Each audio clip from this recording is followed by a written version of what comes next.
Forgiveness. The word itself carries a weight, a history, a story that many of us would rather not tell. In the quiet corners of our lives, beyond the distractions and the noise, there comes a moment when we are confronted with the truth of our burdens. It happens in the stillness, in the pauses between words, when someone asks, "Did you forgive them?" and forgive yourself. And in that moment, the room seems to grow smaller, the air thicker, as if every unspoken memory is pressing in. We often think of forgiveness as a light, graceful act, something soft, something that belongs to saints and sages.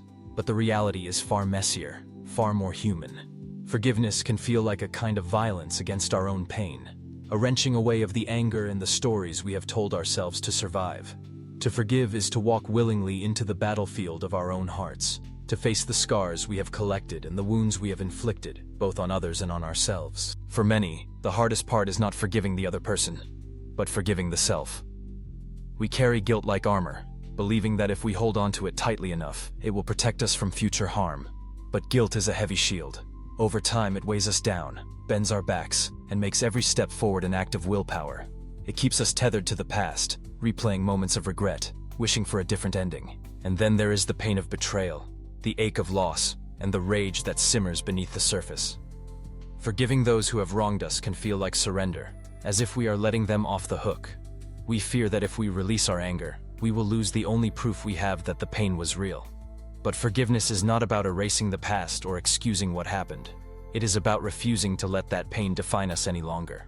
To forgive, truly forgive, is to reclaim our own story. It is to say, "This happened. It hurt. I am changed because of it, but I will no longer carry this weight." It is an act of courage, of defiance, and of hope. It is a declaration that we are more than the sum of our wounds. Still, forgiveness is not a one-time event. It is a practice, a daily choice. Some days the burden feels lighter. On others, it returns with a vengeance. There will be moments when the old stories resurface, when the anger and guilt come roaring back.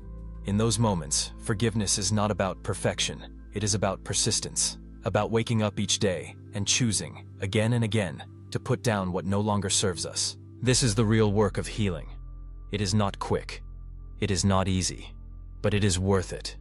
Because when we forgive, we make space for something new.